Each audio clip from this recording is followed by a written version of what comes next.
The last human driver on Earth does not know that history is watching. There are no television crews waiting beside the road. No orchestra. No ceremonial ribbons stretched across the highway. There is only an old car moving slowly through the evening, its headlights brushing over a familiar street, and a pair of human hands resting on the steering wheel. The driver has made this journey thousands of times. Left at the pharmacy, straight through the little roundabout, past the trees that lean over the road, then right into a narrow driveway where the car has always slept. But tonight, when the engine becomes quiet, something ends.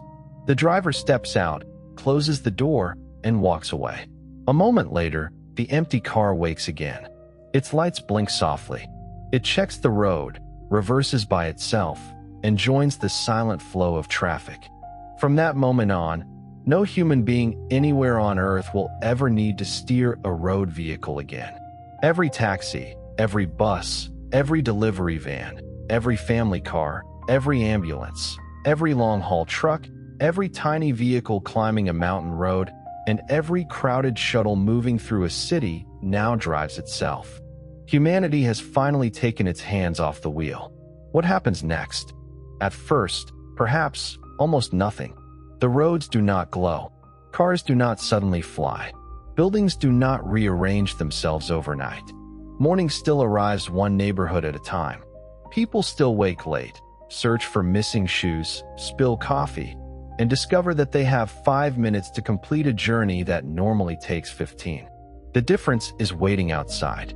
A vehicle opens its door before anyone touches it. It already knows the destination because the passenger's calendar contains an appointment. It has checked the weather, the traffic, the road repairs, the school zones, the ambulance routes, and the charging stations ahead. It has chosen a path, though not necessarily the shortest one.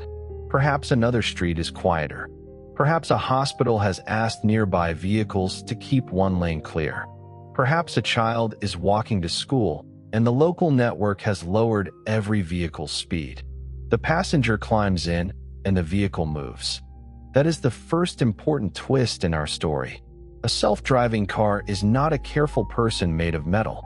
It does not see the world the way a person sees it.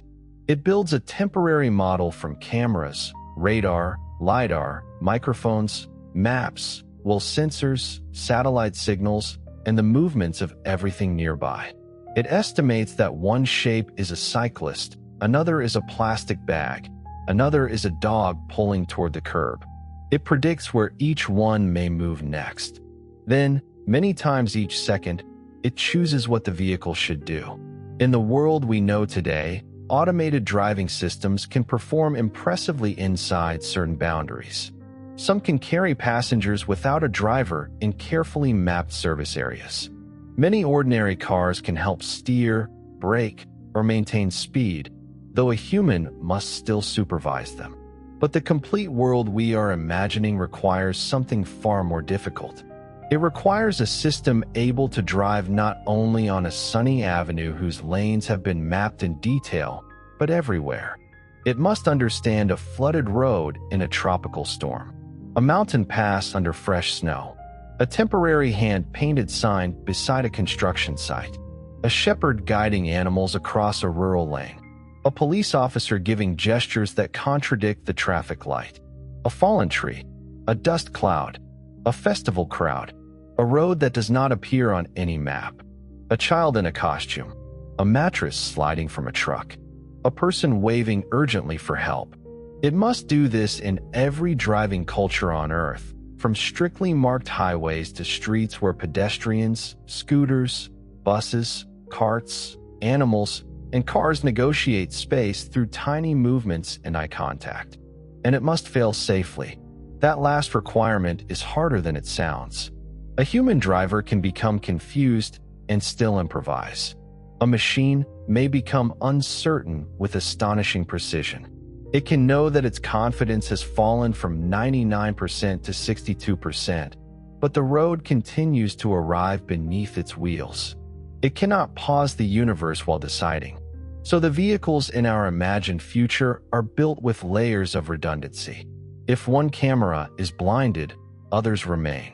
If satellite positioning disappears, the vehicle compares landmarks, wheel motion, and local maps. If a computer fails, another takes over. Braking and steering have independent backups. Critical decisions do not depend on a permanent connection to a distant server, because tunnels, storms, damaged networks, and remote landscapes cannot be allowed to turn safe vehicles into helpless objects. The cars may communicate, but they must also remain capable when communication goes silent. This becomes one of the hidden foundations of the entire civilization. People notice the comfortable seats and the smooth journeys. Engineers think about the second power supply, the protected cable, the sensor heater, the fallback route, the safe place to stop, and the strange event that has occurred only once in 10 billion simulated kilometers. Before the last human driver can leave the road, the world must spend decades learning how machines fail. It must crash test not only metal but judgment. It must ask how a vehicle behaves when two safe rules conflict. Do not cross the center line, but avoid the fallen cyclist. Obey the passenger's destination, but stop because the passenger appears ill. Keep traffic moving, but yield to a frightened animal. Protect the people inside, but do not transfer unreasonable risk to people outside. Popular stories often reduce these questions to dramatic moral puzzles. Choose one person or another, turn left or turn right. Real road ethics are usually less theatrical and much more important. How much slower should vehicles travel near schools? How cautiously should they behave around pedestrians? Who decides the acceptable level of risk? How much evidence is required before a system enters a new city? Who has the power to delay a launch? What happens when safer behavior is also less profitable? The morality of autonomous driving is not mainly hidden in one impossible split-second decision. It is spread across millions of earlier choices made by designers, regulators, city planners, insurers, software teams, and the public. By the time a car reaches a dangerous moment, much of its behavior has already been decided. And so, on the first morning after the last steering wheel disappears, the roads are quiet not because the machines are magical, but because society has agreed on an enormous body of rules. Every vehicle has a certified identity. Every critical software update is recorded. Safety systems are tested against common standards. Investigators can reconstruct what a vehicle perceived and why it acted. Manufacturers cannot hide serious failures behind the mystery of a sealed algorithm. Cities can impose lower speeds in crowded places. Passengers can choose destinations, but they cannot order a car to behave recklessly. The freedom to travel remains. The freedom to endanger others does not. At a busy intersection, the change becomes visible. Human drivers once approached it in a series of small uncertainties. One person accelerated toward a yellow light. Another looked down for half a second. A third entered too late and blocked the crossing. Someone behind them braked sharply. The next driver braked harder. A wave of red lights moved backward through traffic, growing larger even though nothing had happened ahead except a brief hesitation. Autonomous vehicles can smooth many of those waves away. They know the likely timing of the signal. They leave space without interpreting it as weakness. They accelerate gently, brake early, and merge according to shared rules. A vehicle several hundred meters behind a slowdown can begin easing off before its passenger feels anything. On a highway, small corrections pass through the traffic stream like quiet information rather than sudden fear. The result may feel less like driving and more like being carried by a current. In some places, traffic lights may eventually become unnecessary for ordinary movement.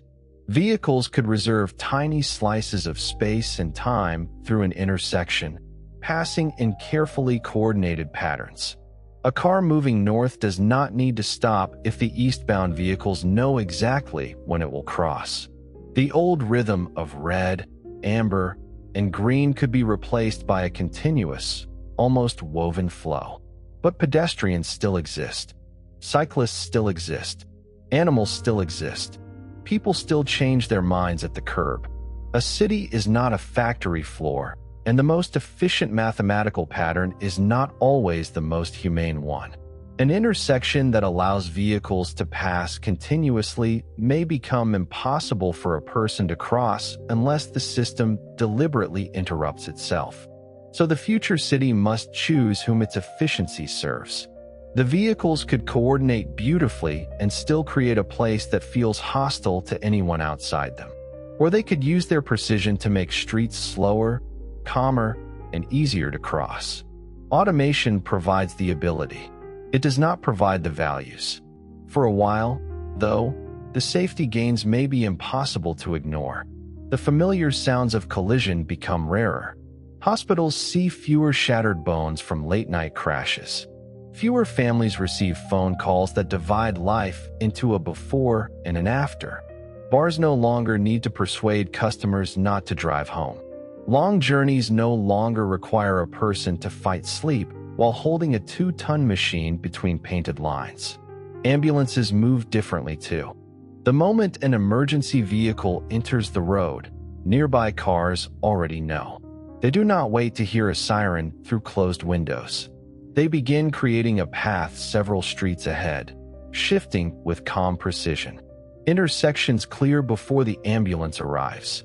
Vehicles that cannot move immediately explain their position to the network, allowing a new route to form. A few saved minutes can become a lifetime. Yet even here, a question waits beneath the improvement. If all movement depends on software, what happens when the software itself is wrong? A human mistake is often local. One driver looks away, and one car drifts. A software mistake can be copied. The same update may exist in 10 million vehicles. The same flawed map may mislabel the same barrier. The same unusual object may confuse an entire fleet. Automation can remove countless independent human errors while introducing the possibility of a coordinated machine error at a scale roads have never seen. This is why the safest autonomous world cannot be a perfect monoculture. Vehicles need diversity in sensors, independent checks, restricted update systems, and the ability to reject corrupted information. A new version of driving software cannot simply spread because it is convenient. It must be tested, signed, monitored, and sometimes rolled back. The road becomes part transportation network, part aviation system, and part digital immune system. Somewhere, at every hour, teams watch for patterns no individual passenger can see. 3 vehicles braked unexpectedly near the same bridge. A camera model performed poorly in a certain kind of fog. A new road marking confused one supplier's software. No crash occurred, but the near events matter. The fleet learns before chance has another opportunity. This is one of automation's greatest strengths. A lesson discovered by one vehicle can become a lesson remembered by millions. It is also one of its greatest risks. A bad lesson can travel just as quickly. The world has not eliminated responsibility. It has moved responsibility away from the instant grip of a steering wheel and into a much larger system. And that system is only beginning to change the shape of daily life. The first true surprise is that the roads may become busier. For decades, people have imagined autonomous vehicles as a cure for congestion. The reasoning seems obvious. Machines react faster. They merge more smoothly. They can travel closer together. They do not slow down to stare at a minor crash on the opposite side of a highway. They can coordinate routes across a whole city rather than each driver choosing independently. All of that can increase the number of vehicles a road can carry. But whenever travel becomes easier, people tend to do more of it. A journey that once felt too tiring may become acceptable when the passenger can sleep. A family that lived 30 minutes from work may consider a home 90 minutes away if those minutes can be spent reading, talking, or watching a film. A person who once walked to a nearby shop may summon a vehicle because the cost is low and the wait is short. Children, older adults, and people unable to drive gain new freedom, which is a wonderful thing. but it also adds journeys that did not previously exist. Then there are trips with no passenger at all. A privately owned car may take someone to work, return home to carry another family member, travel to a cheaper parking area, collect groceries, and come back in the evening. A shared vehicle may drive empty toward its next customer. Thousands of cars may circle a crowded district because moving slowly costs less than paying for scarce parking. The steering wheel has vanished, but the vehicle still occupies space. This creates the great traffic paradox of the autonomous world. Each car can use the road more efficiently, while society may ask the road to carry far more cars. Automation alone does not end congestion. In the wrong system, it could make congestion worse. A city that simply replaces every human-driven car with a privately owned autonomous one may gain smoother traffic at first, then lose much of that advantage as empty travel and longer commutes grow. A city that combines automation with shared rides, strong public transit, pricing for crowded roads, and rules against endless empty circulation may need far fewer vehicles and far less parking. The difference is not hidden inside the cars. It is created by policy. Imagine two cities using exactly the same technology. In the first, every household owns several autonomous vehicles. Sending a car across town costs almost nothing beyond electricity and maintenance. The vehicles avoid parking fees by returning home or cruising between errands. Streets fill with empty seats. Wealthier residents live farther from the center because commuting no longer demands their attention. Development spreads outward. Trips become longer. The city is technologically advanced and perpetually crowded. In the second, most vehicles belong to coordinated fleets. A traveler can request a private ride when necessary, but shared journeys are cheaper. Fast trains and buses carry large numbers through dense corridors, while smaller autonomous vehicles handle the first and last portions. Empty movement is charged. Curbs are managed carefully. Neighborhoods are designed so that short trips remain pleasant to walk or cycle. That city may remove enormous areas of parking and still move more people. The same invention produces opposite worlds. This is easy to forget when a technology arrives inside a polished object. We look at the object and imagine that its consequences are automatic. But a self-driving car is not a transportation system. It is one component inside a transportation system, and the rules around it may matter as much as the intelligence within it. Consider parking. Modern cities have devoted astonishing amounts of land to motionless vehicles. Parking spaces line streets, surround shops, fill the lower floors of buildings, spread beside stadiums, and occupy valuable land near homes and workplaces. A privately owned car may spend most of its life waiting. An autonomous shared vehicle can spend more of its life moving. It can drop off one passenger and collect another. When demand becomes quiet, it can travel to a compact depot outside the busiest district, where vehicles are cleaned, inspected, and charged close together. Over time, many parking structures become unnecessary. At first, cities convert them cautiously. An old garage becomes apartments with unusually low ceilings. Another becomes a warehouse for small deliveries. A surface lot turns into a park.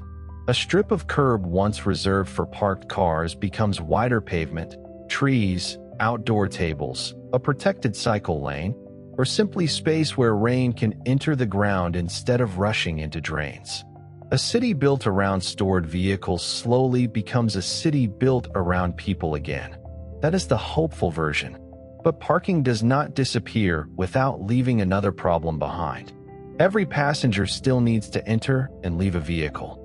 The competition shifts from parking spaces to curb space. Outside schools, hospitals, apartment towers, shops, theaters, and train stations, vehicles arrive in waves.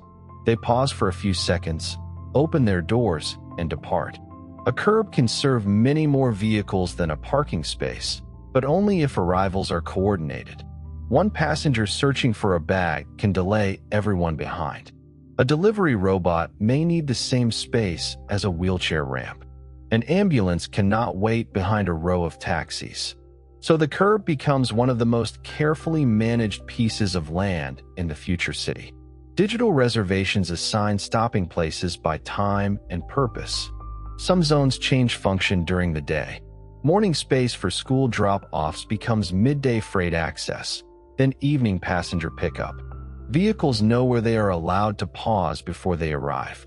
They do not double park because impatience is not part of their programming. Street design becomes more flexible, but also more controlled. And control leads us to another change that is not visible from the window. Every journey creates data. A human-driven car once revealed relatively little by merely moving. Someone might see it pass. A toll camera might record a license plate. A phone might reveal location. But a fully autonomous system depends on continuous observation. It records the road, the route, the condition of the vehicle, and often the behavior of the passenger cabin. It may know who entered, where they sat, whether they fastened a restraint, whether they requested an unscheduled stop, and whether they appeared to need help. That information can improve safety. A vehicle can notice that a passenger has left a bag. It can detect smoke. It can call medical assistance if someone becomes unresponsive. It can investigate harassment in a shared ride. It can prove that a child arrived at the correct entrance. The same information can also reveal a life with uncomfortable clarity. Where someone worships, which doctor they visit, whom they meet, when they sleep away from home, which political gathering they attend, how often they visit a bar, whether they are looking for a new job. Movement is intimate information because movement describes relationships. In a world where every road journey is automated, the right to travel privately must be deliberately protected. It will not survive by accident. Some data must remain inside the vehicle. Some must be erased quickly. Some can be used for safety only under strict conditions. Investigators may need access after a serious incident, but advertisers do not need a passenger's emotional state. A government may need to manage an evacuation, but that does not justify permanent, effortless tracking of everyone. The autonomous road could become the most convenient public space ever created or one of the most complete surveillance systems ever built. Again, the vehicles do not choose between those futures. People do. Inside the car, the passenger may barely notice these arguments. The ride is quiet. The seat adjusts. The journey takes 26 minutes, and those minutes now belong to the person traveling. This gift of time may become one of the most widely felt changes. Before automation, driving required a peculiar kind of continuous attention. It was often routine enough to feel boring, but dangerous enough that attention could never safely disappear. Millions of people spent part of each day in that narrow mental state, watching lanes, mirrors, signals, brake lights, and the unpredictable movements of strangers. Now commuting time can become working time, sleeping time, family time, entertainment time, or simply empty time.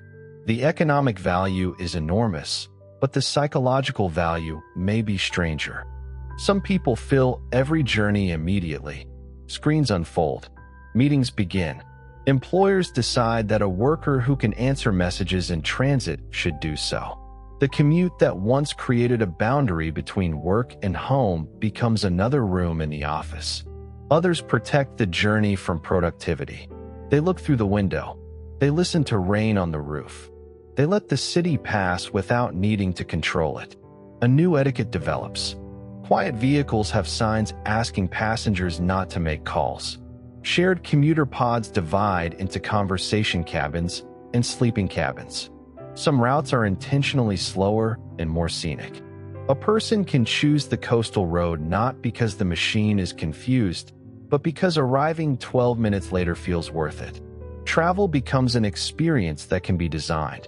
Vehicles themselves begin to separate into new forms. The traditional car was shaped partly by the driver's needs. It required a clear forward view, reachable controls, mirrors, and a seat held in a fixed relationship to pedals and wheel. Remove those requirements, and the interior becomes more like a small room. There are upright commuter pods that use little road space, sleeper vehicles for overnight journeys, accessible cabins with level floors and wide doors, mobile clinics that travel to patients, tiny school vehicles with supervised routes, work cabins with sound insulation, family vehicles whose seats turn inward, freight carriers with no human cabin at all. Some vehicles remain beautiful objects of personal identity. Others become nearly anonymous, summoned for 10 minutes and forgotten. Ownership begins to change, though not as completely as early predictions once suggested. A shared autonomous fleet is efficient because one vehicle can serve many people. It can also be frustrating. During a storm, everyone wants a ride at once. A family with child seats, sports equipment, or mobility devices may prefer a vehicle configured permanently for them. People living far from dense service areas may not trust that a shared car will always be available. Privacy has value. Familiarity has value. The small collection of objects left in a personal vehicle has value. So the world does not divide neatly into ownership or sharing. It develops layers. Dense centers rely heavily on public fleets. Suburbs mix private and shared vehicles. Rural regions use community fleets, personal vehicles, and specialized services. Some people subscribe to access rather than own a specific car. Their membership provides a tiny commuter vehicle on weekdays, a larger family cabin on weekends, and an accessible van when an older relative visits. The meaning of a car shifts from possession toward capability. Yet status does not vanish. Humans have always found ways to turn useful objects into symbols. Premium vehicles offer silence, space, speed, privacy, handcrafted interiors, and exclusive routes. The luxury car of the future may not advertise a powerful engine so much as the promise that no stranger will ever share the cabin and no advertisement will ever appear on the window. At the opposite end, the cheapest rides may be funded by attention. A passenger pays less in exchange for targeted messages, restricted routes, or pooled stops. Transportation inequality does not disappear simply because the driver is gone. It may become encoded in service levels. One person's vehicle arrives immediately and travels directly. Another waits, shares, transfers, and follows a route optimized for cost. One neighborhood receives clean, well-maintained vehicles. Another receives older cabins and longer response times. An algorithm can reproduce neglect without ever feeling prejudice. This is why access must be measured, not assumed.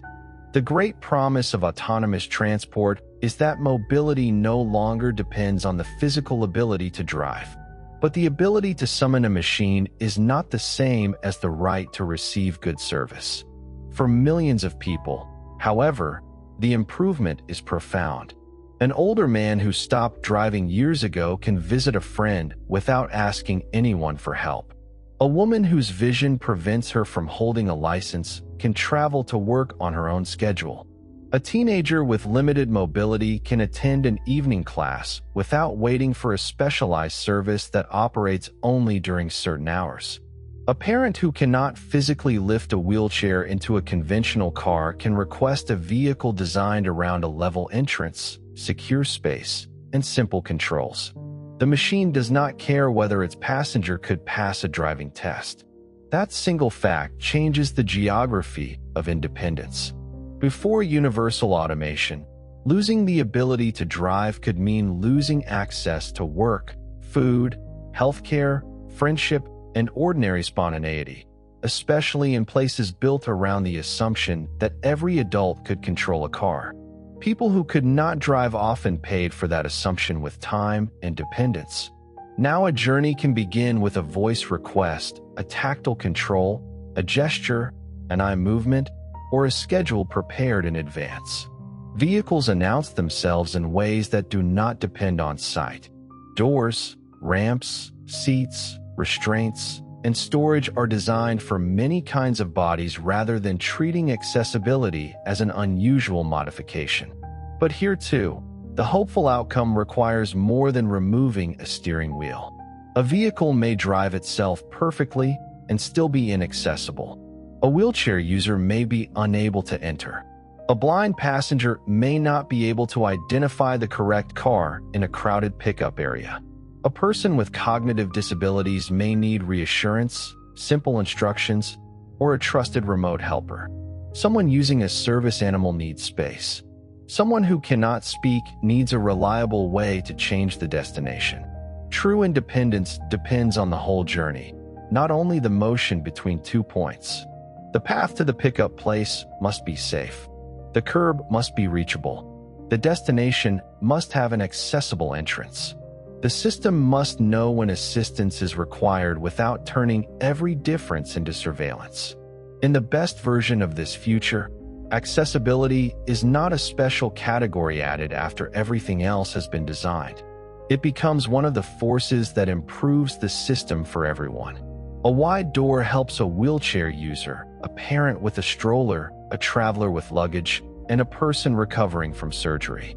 Clear audio and visual instructions help passengers in unfamiliar cities. A vehicle that can detect confusion and offer simple guidance makes travel easier for children, tourists, and older adults alike. Universal design turns the exception into a better rule. Children gain a new kind of movement as well, though society approaches it carefully. A self-driving vehicle can technically carry a child without an adult. It can verify identity, follow an approved route, keep doors locked during motion, and alert guardians when the journey is complete. For families, this may remove hours of daily coordination. One vehicle carries a child to school, another takes a grandparent to an appointment, and no exhausted adult spends the afternoon crossing the same neighborhood repeatedly. Yet a machine cannot replace every part of adult care. What if the child becomes frightened? What if the school entrance is closed? What if the approved adult is not waiting? What if a medical problem begins? The vehicle can connect to a trained remote attendant, but that attendant may be responsible for many journeys. Rules emerge about age, supervision, verified handoffs, cabin monitoring, and emergency response. The autonomous car becomes not only a vehicle but a temporary guardian, and society must decide what that role permits. In rural places, the transformation arrives differently. Cities are dense enough to support fleets that constantly find new passengers. A remote village may have only a few journeys each hour. Roads can be narrow, damaged, unmarked, or seasonally blocked. Maps change. Communication networks fade. A fallen branch may remain for days because there is no nearby maintenance crew to report it. These conditions are harder for automation, not easier. Our hypothetical says that every driver has been replaced, so the technology has eventually learned to handle them. But the path to that world is uneven. Wealthy urban districts receive reliable driverless service long before distant communities. For years, perhaps decades, the places that could benefit most from independent mobility may be among the last to receive it. Universal automation becomes truly universal only when a vehicle can travel safely beyond the profitable map. That requires public investment. Community fleets may be subsidized like roads, schools, or postal service. Vehicles may carry passengers in one direction and medicine, groceries, or parcels in the other. A single autonomous shuttle can connect scattered homes to a regional clinic or rail station. Because it needs no resident driver waiting through the whole journey, service can operate at times that were once too expensive. Remote areas gain access, but they may also lose local institutions. When travel becomes easier, a government may decide that a small clinic, school, or shop is no longer necessary because people can simply ride to a larger one farther away. Mobility can connect communities, or it can become an excuse to centralize everything beyond them. A faster journey does not always mean a closer world. And while passengers discover new freedom, millions of workers face the opposite experience. The person who left the old car in the driveway may have been ending an ordinary journey. Somewhere else, another pair of hands leaves a steering wheel after a final night shift, and the ending is not merely personal. It is the end of a profession. The last human driver is not only a private motorist. The last human driver is also a worker. For generations, driving has been work. Truck drivers carry food, machinery, fuel, clothing, and nearly every object that passes through a modern economy. Bus drivers move children and commuters. Taxi and ride-hailing drivers carry strangers through cities. Couriers deliver meals and packages. Ambulance drivers, waste collectors, utility crews, construction workers, farm workers, and countless others combine driving with another task. When vehicles take over the road, these jobs do not all vanish in the same way or at the same time. Long-distance freight changes first in many regions because highways are more structured than crowded local streets. A truck can travel between transfer hubs without rest, meals, or sleep. It can move at night when roads are quieter. Several vehicles can coordinate closely, reducing aerodynamic drag. Routes become smooth, predictable, and continuous. But freight is more than holding a wheel. Someone checks the load. Someone secures unusual cargo. Someone handles documents, inspects damage, speaks with customers, opens a difficult gate, notices a leaking container, or understands that the address on the screen is not the entrance a warehouse actually uses. At first, automation removes the highway portion while people remain at both ends. Local drivers or yard workers exchange trailers. Remote operators help when a truck encounters a situation it cannot resolve. Later, machines absorb more of those tasks too. Warehouses become designed around vehicles that never need a human cab. Loading bays operate through the night. Ports, distribution centers, and roads begin behaving like one continuous system. The truck is no longer a separate workplace. It is a moving link in a largely automated chain. The cost of transporting goods falls. Delivery becomes faster and more consistent. Shops keep less inventory because replacement stock can arrive precisely when needed. Fresh food travels with better temperature control. Remote communities receive smaller shipments more often. Consumers notice convenience. Workers notice that an occupation supporting entire towns is changing beneath them. A driving job is not merely a number in an employment report. It can be a route into the middle class for someone without a university degree. It can be a family tradition. It can be one of the few stable jobs available in a region. It can offer independence, identity, and pride, even when the hours are long and the work is difficult. Telling displaced workers that technology creates new jobs may be true in the broadest historical sense, and still feel meaningless to a person whose livelihood has disappeared now. New roles do appear. Fleets need technicians, cleaners, cybersecurity specialists, mapping teams, accessibility attendants, charging infrastructure workers, remote assistance staff, safety investigators, and people who manage unusual cargo. Roads and vehicles require more sensors and electronics. The system produces entirely new services no one predicted. But new work does not arrive automatically in the same place, at the same time, at the same wage, or for the same people. A 50-year-old truck driver in a small town cannot become a machine learning engineer because a chart says the economy has gained both jobs. A taxi driver who loses income this year cannot pay rent with a retraining program that may lead to work 3 years later. A remote fleet center may employ one person to support many vehicles, not one person for each driver removed. The transition is therefore political as much as technological. Some countries allow companies to automate rapidly and respond afterward. Others require transition funds, wage insurance, early retirement support, portable benefits, regional investment, or advance notice. Unions negotiate which tasks remain human and how productivity gains are shared. Governments tax automated commercial mileage to support workers and public transport. Companies that save billions in labor costs may be required to finance part of the human adjustment. The fairest systems begin before mass displacement, not after it. There is also a long middle period in which automation changes jobs without eliminating them. A truck driver may become a logistics operator supervising a vehicle on difficult local roads while automation handles the highway. A bus attendant may focus on passenger safety and accessibility while the machine drives. A delivery worker may spend less time navigating and more time carrying parcels to doors. An emergency crew may use travel time to prepare equipment or begin treatment. Removing the driving task can make some professions more human. A paramedic no longer has to divide the team between caring for a patient and controlling the ambulance.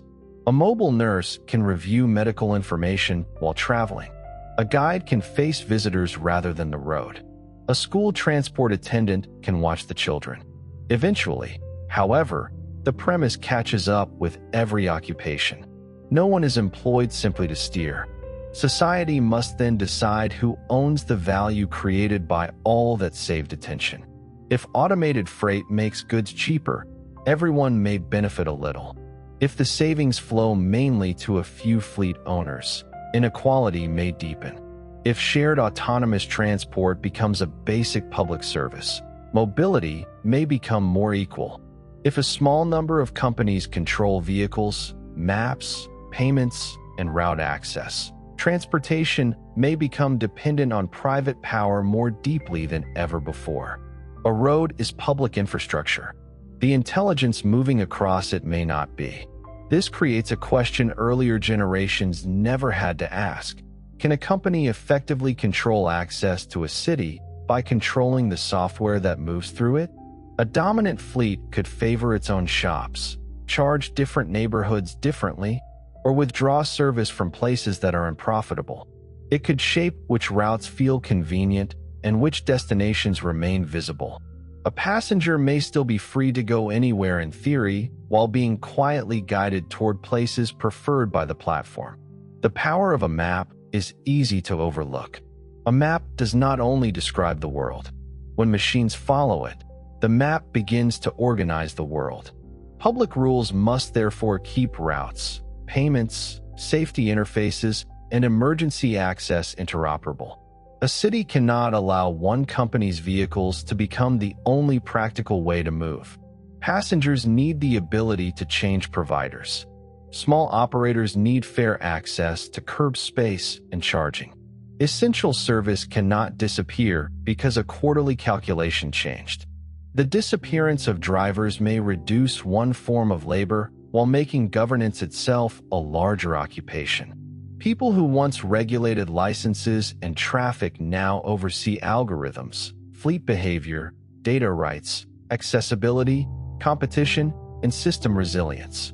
The work becomes less visible, but no less important. Meanwhile, freight continues moving through the night. From above, highways look different. Trucks travel in steady streams, their speed adjusted not by individual urgency, but by the needs of the network. A shipment that can arrive tomorrow slows slightly to save energy. Medical supplies receive priority. Vehicles separate before difficult weather. Maintenance is scheduled before a failure becomes dangerous. The road is no longer filled with thousands of isolated decisions. It begins to behave like a coordinated organism. And like any organism, it depends on systems that most people never see. Beneath the smooth journey lies an immense physical network.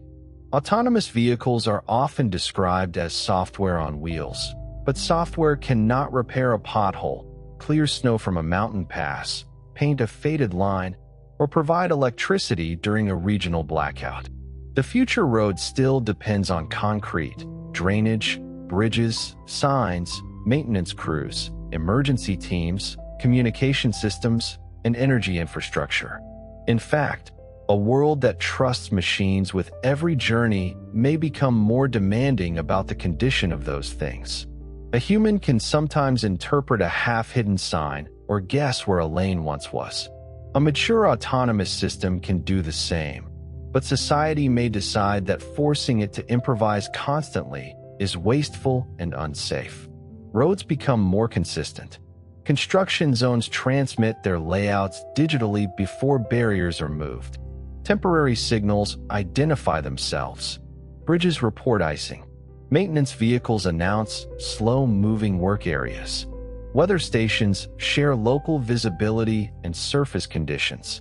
The road begins to describe itself. Not every detail needs to be connected. A truly universal vehicle cannot depend on smart infrastructure everywhere, because much of Earth's road network will never contain expensive electronics. But where communication exists, it adds another layer of awareness. Traffic signals no longer operate only on fixed cycles. They know how many people, not merely how many vehicles, are approaching. A nearly empty car may wait while a full bus receives priority. A pedestrian who needs more time can request it without pressing a button. A freight route can be adjusted to avoid a neighborhood during the quietest hours of the night. This matters because automation does not repeal the geometry of cities. A narrow lane can carry only so many metal boxes, however intelligent they are. A train can move hundreds or thousands of people using far less street space than the same passengers in individual cars. A bus filled with 40 people is more efficient in crowded space than 40 separate autonomous pods traveling in perfect formation. That leads to another surprise. Self-driving cars do not make public transportation obsolete. They may make it better. For years, the most difficult portion of many transit journeys has been the distance between a person's actual origin and the nearest useful station or stop. It may be too far to walk comfortably, unsafe at night, difficult with luggage, or impossible for someone with limited mobility. Fixed routes work well where many people move along the same corridor. They work less well when homes and destinations are scattered. Autonomous shuttles can fill those gaps. A small vehicle collects several passengers from nearby streets and carries them to a fast rail line. Another waits at the final station and distributes travelers through a business district. The system coordinates transfers so that people do not stand outside wondering whether the connection has already left. Payment is unified. Accessibility information follows the passenger with permission. Missed connections trigger new arrangements automatically. Public transport becomes less like a collection of separate services and more like one continuous journey. At low demand hours, smaller vehicles replace nearly empty buses. During rush hour, high-capacity trains and buses remain essential. The fleet changes size with demand rather than running the same vehicle everywhere because a driver and schedule have already been assigned. That is the cooperative future. The competitive future is less attractive. Cheap door-to-door autonomous rides draw passengers away from buses and trains. Fare revenue falls. Transit agencies reduce service. Waiting times grow, which pushes more people toward cars. Streets become busier, and those who cannot afford private rides are left with a weakened public system. The convenience of the autonomous vehicle can quietly destroy the efficiency of collective transport. Again, governance decides. Cities may charge vehicles for crowded road space, subsidize shared trips to transit, reserve lanes for high-occupancy vehicles, or operate autonomous fleets as part of the public network. The aim is not to force everyone into the same mode. It is to match the size of the vehicle to the number of people and the shape of the journey. A good transportation system gives choices without allowing the least space-efficient choice to overwhelm all the others. The same principle changes school transportation. Large buses remain efficient where many children travel together.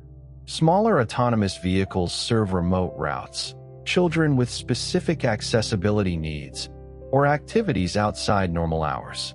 Schools no longer need to organize every day around a rigid transport timetable, but they also discover that arrival can become chaotic when hundreds of small vehicles appear at once. Streets around schools are redesigned to favor walking, cycling, and group transport rather than creating a continuous river of individual pods. Efficiency at the level of one household can become disorder at the level of a neighborhood. Airports experience the same lesson. A traveler can summon a vehicle from any terminal, but if every vehicle waits directly outside, the roadway stops. Remote holding areas, timed pickup slots, shared routes, and rail connections remain necessary. Automation improves coordination. It does not create infinite curb. Even the most intelligent machine must obey space. As the network matures, roads themselves begin to change. Some highways narrow their lanes because autonomous vehicles hold position precisely. Shoulders may be used flexibly during peak periods, though emergency refuge remains essential. Barriers, markings, and merge zones are redesigned around predictable machine behavior. In certain freight corridors, vehicles travel close enough to reduce air resistance, but only where safety systems can separate them instantly if necessary. Urban streets may move in the opposite direction. Instead of using precision to squeeze in more traffic, cities use it to claim space back. Speed limits fall. Vehicle lanes narrow or disappear. Wider pavements, trees, cycleways, outdoor markets, and small parks take their place. Because autonomous vehicles can approach carefully and stop reliably, streets shared with pedestrians become more practical. Yet a machine that always yields creates a peculiar problem. If pedestrians know a vehicle will never hit them, they may step into the road whenever they wish.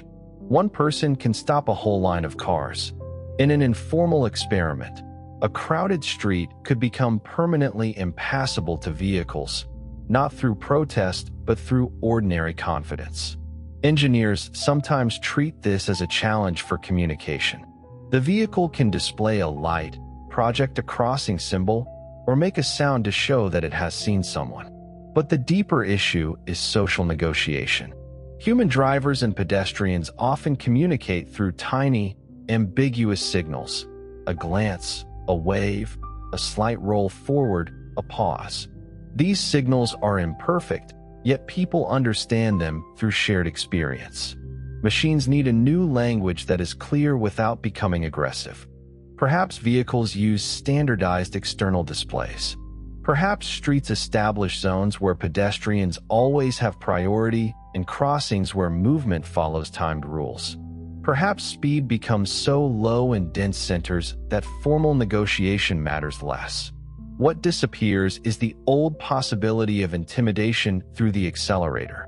A vehicle cannot threaten a pedestrian into moving faster. It cannot express anger by revving. It cannot pass a cyclist dangerously because its passenger is impatient. That may make streets feel calmer even before crash numbers change.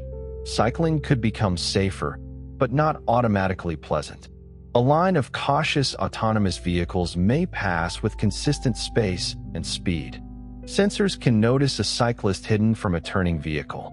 Doors can remain locked until a bicycle has passed. Routes can avoid creating conflicts. But if cheap rides discourage walking and cycling, cities may become less active. If streets remain dominated by vehicles, people may still feel enclosed by traffic even when the traffic is technically safer. Health depends not only on avoiding collisions, but on creating places where movement outside a car is convenient and inviting.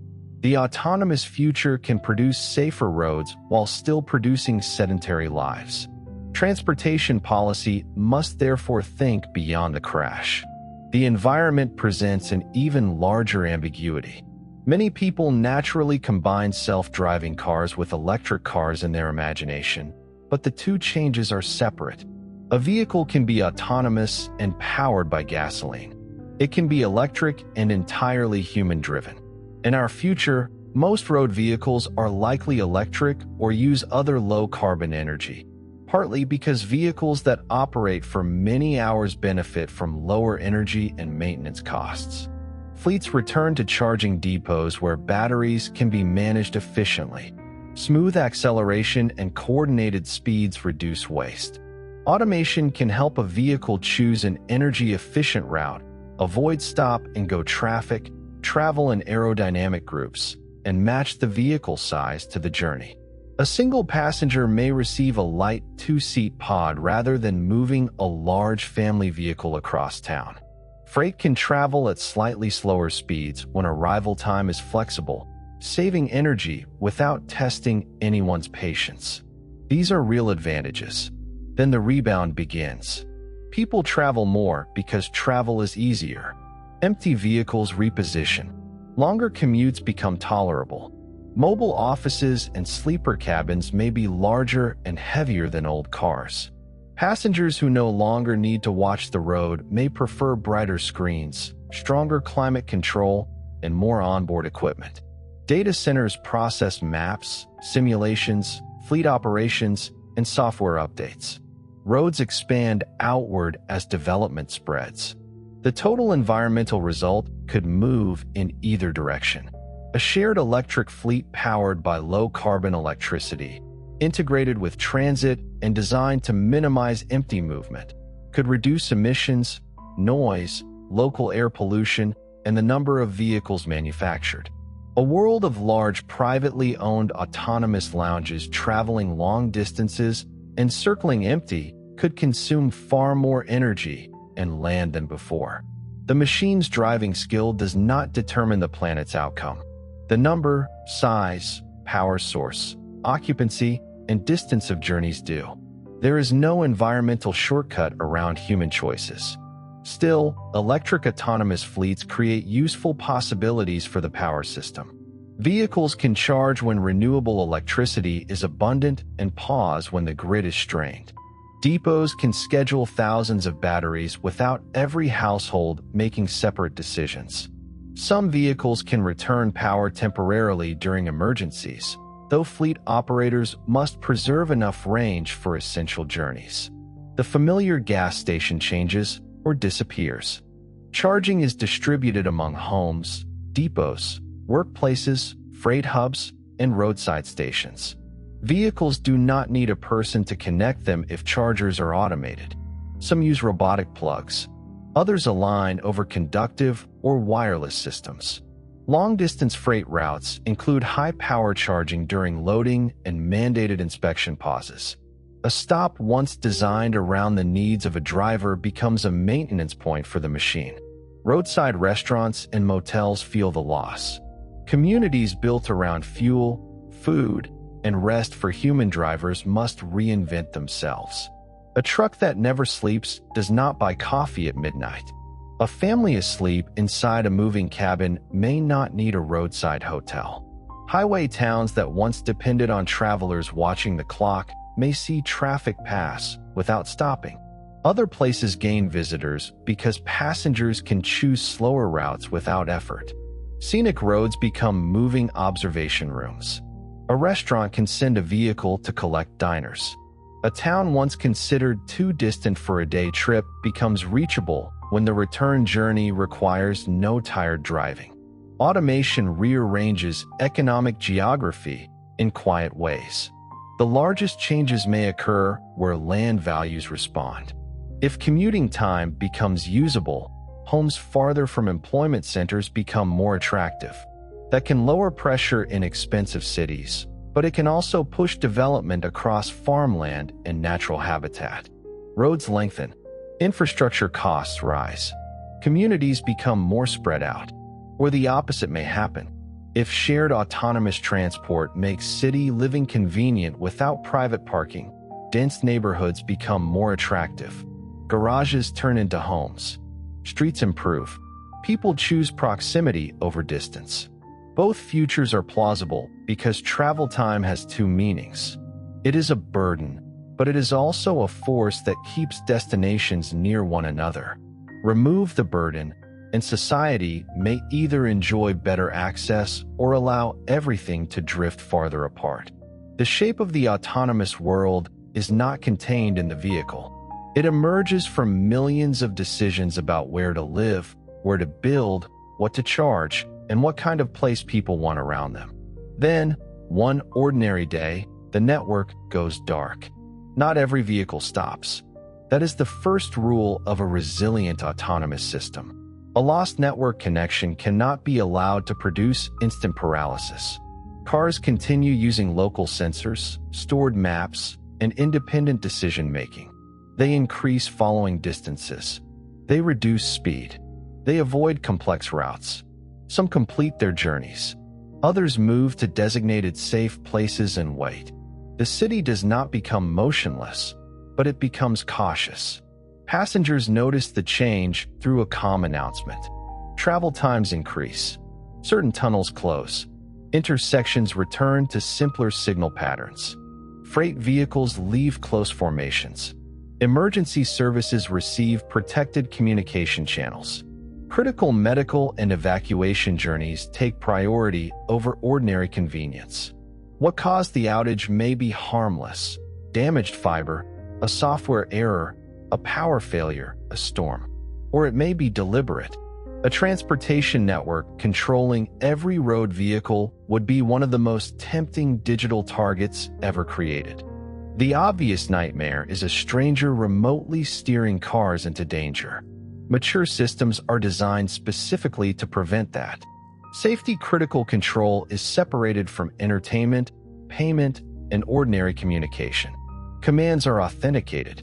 Vehicles reject instructions that conflict with their own sensors and safety rules. No central computer is permitted to order every car to accelerate through a red light. But attackers do not always need dramatic control. They can create confusion. They can feed false reports of blocked roads, disable payment, lock passengers out of accounts, interfere with charging, expose travel histories, or cause thousands of vehicles to choose the same detour. They can target a manufacturer, a city, a depot, or one person. They can hold fleet operations for ransom without ever touching a steering actuator. Security becomes a daily maintenance task rather than a wall built once. Vehicles receive updates, but updates are treated like changes to critical infrastructure. Code is reviewed, tested, signed, and deployed gradually. A small portion of the fleet receives a new version first. Performance is watched. If unusual behavior appears, deployment stops. Old systems remain isolated rather than becoming weak doors into the network. The vehicles also distrust one another in careful ways.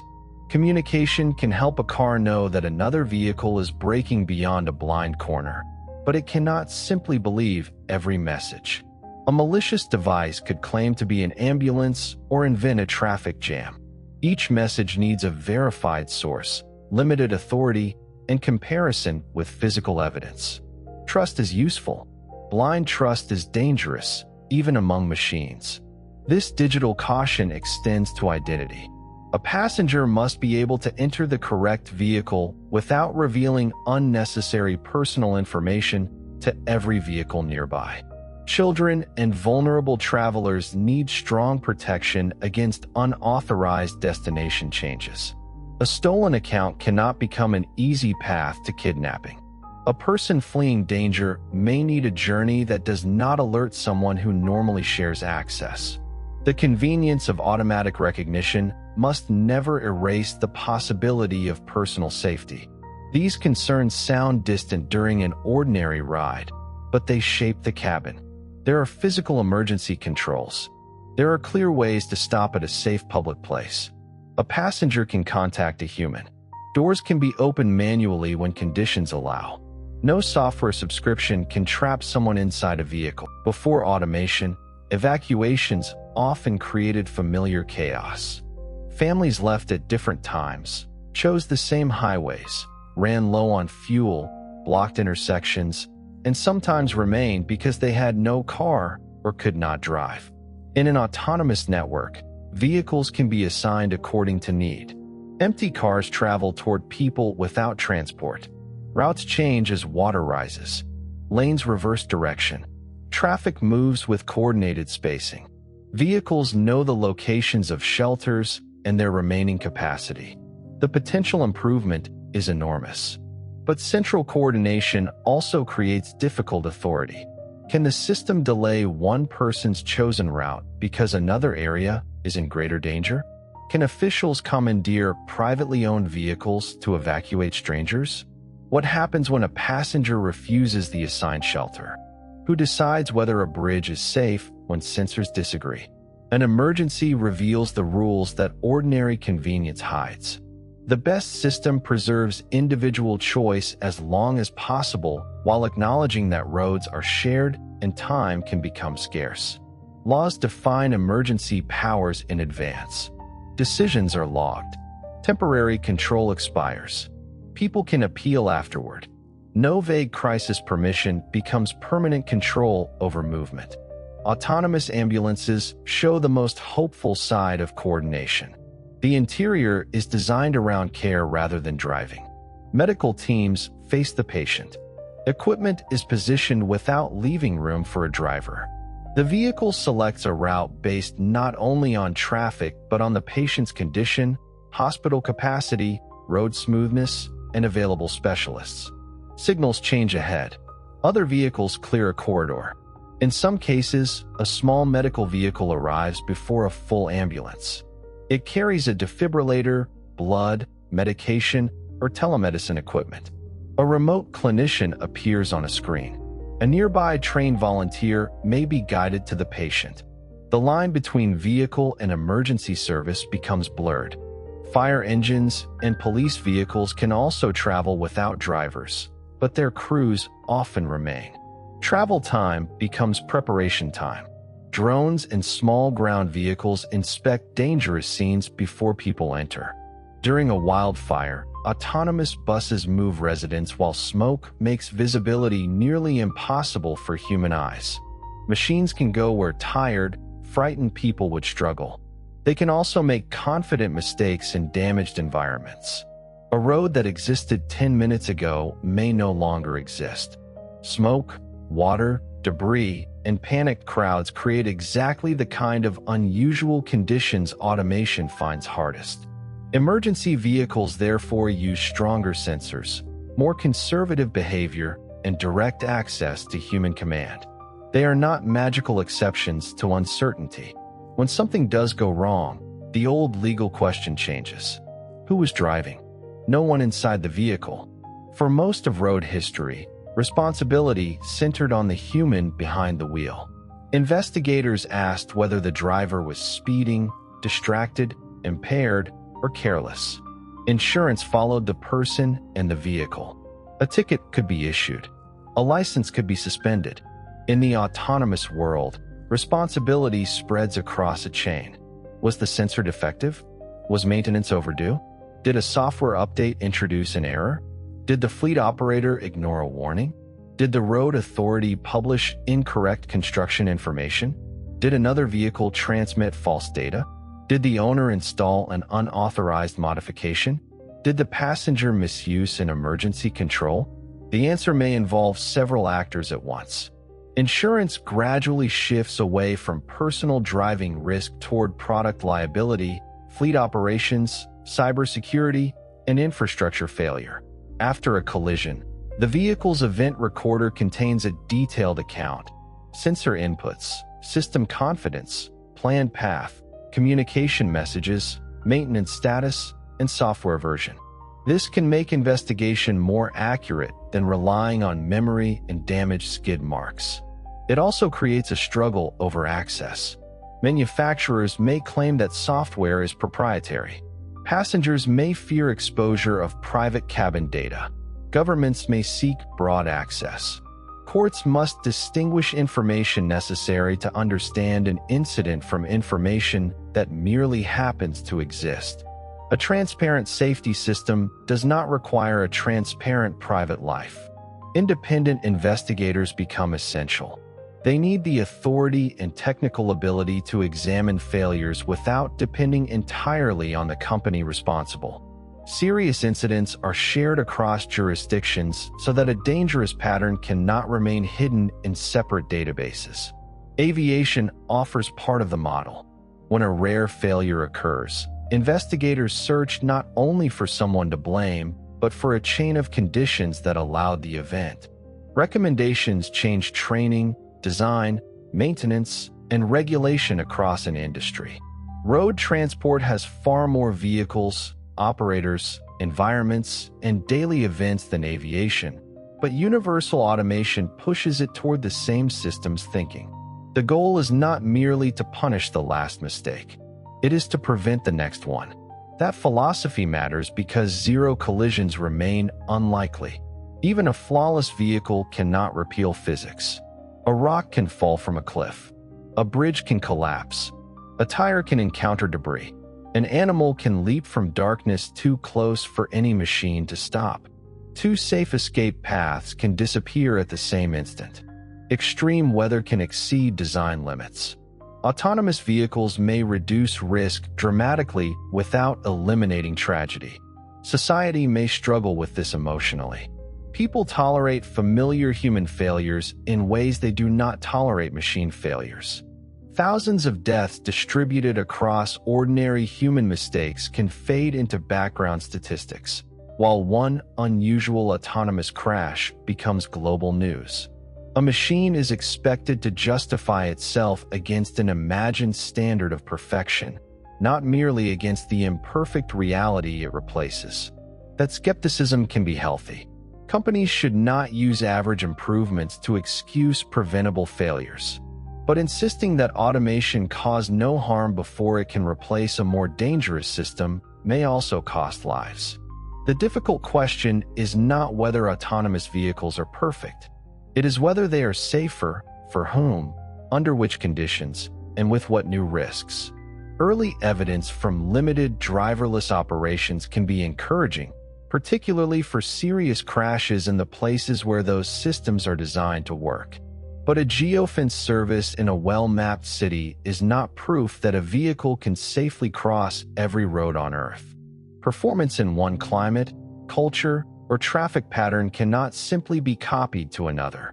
The world reaches the last human driver only after testing expands far beyond convenient environments. Vehicles are evaluated in heavy rain, snow, glare, darkness, dust, poor markings, crowded informal streets, rural roads, unusual vehicles, and interaction with people who do not behave like the training data. Safety evidence includes not only kilometers traveled, but the difficulty of those kilometers. 1 million easy highway kilometers cannot answer every question about a chaotic market street. Regulators learn to ask better questions. How often does the system enter uncertain states? How does it behave when sensors disagree? What near collisions occur? Does it protect pedestrians as well as passengers? Does performance decline in certain neighborhoods because maps or training data are worse?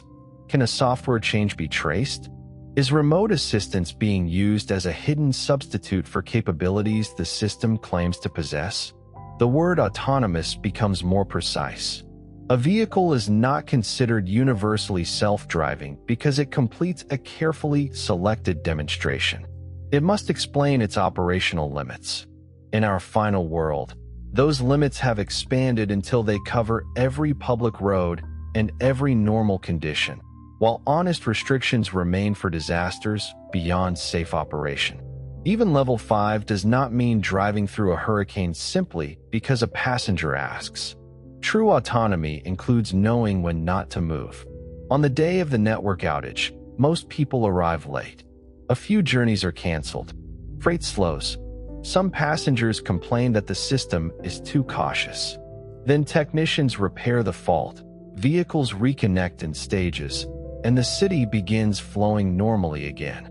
The event becomes a public report, not a secret embarrassment, not a marketing phrase, a record of what failed, what continued working, and what will change.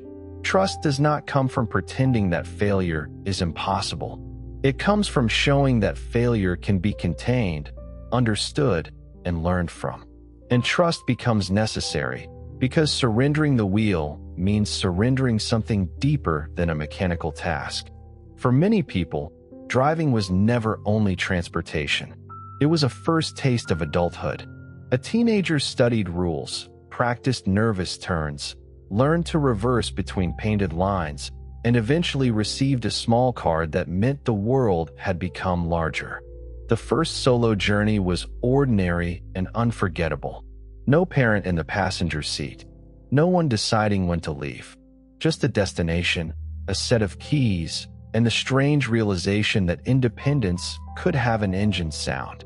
Driving was also escape. Someone upset after an argument could get into a car and move without knowing exactly where to go. A night road offered privacy. A long drive gave thoughts time to settle. Music sounded different when the landscape moved around it. The act of steering required just enough attention to interrupt worry without demanding conversation. For others, driving was craft. They felt the texture of the road through the wheel, balanced the clutch on a hill, listened to an engine, understood the weight of a trailer, or guided a bus through a narrow turn with centimeters to spare. Skill accumulated in the body. A good driver anticipated rather than reacted. A professional driver knew weather, machinery, routes, and human behavior in ways no written test could capture. Universal automation makes most of that knowledge unnecessary. At first, people celebrate the relief. No more parking tests. No more stressful merging. No more designated driver. No more elderly parent insisting on driving after it is safe. No more family argument over who must remain alert during a long trip. Then nostalgia arrives. Old steering wheels appear in museums. Children turn them and laugh at the idea that every traveler once had to guide a vehicle manually. Driving schools close or become historical clubs. Former test routes grow over. The familiar symbols of pedals, gear levers, mirrors, and handbrakes remain in language long after their purpose is forgotten. People still say that someone is in the driver's seat when they mean that person is in control. The phrase survives even when the seat does not. Car culture does not disappear. It separates from ordinary transport. Private tracks allow human driving under controlled conditions. Classic vehicles are maintained much as people preserve steam locomotives, sailing ships, and mechanical watches. Enthusiasts gather to hear engines, practice skill, and experience the direct relationship between hand, machine, and road. Some regions preserve scenic routes where manual driving is permitted at certain times, though strict boundaries protect everyone else. There are debates, of course. Enthusiasts argue that competent adults should be free to drive on public roads. Safety advocates reply that one human-controlled vehicle introduces unpredictable behavior into a system designed around reliable machine coordination. Insurers charge enormous premiums. Cities refuse access. Rural jurisdictions allow limited permits. Courts consider whether driving is a fundamental liberty or simply a licensed activity that became obsolete when a safer alternative arrived. The last legal public drivers become symbols far larger than their numbers. Some are romanticized as defenders of freedom. Others are treated like people insisting on smoking inside a hospital. Political campaigns form around the steering wheel. A simple mechanical object becomes a vessel for arguments about autonomy, tradition, risk, and control. Eventually, the debate fades for the same reason many old technological debates fade. A generation grows up without the habit. A child born into universal automation does not feel deprived of steering. The child feels about driving the way many people today feel about operating a locomotive. It might be interesting. It might even be thrilling, but it does not seem like a necessary part of adulthood. Independence takes another form. Perhaps a young person receives the right to travel alone at a certain age. Their first unsupervised journey is still meaningful. The door closes.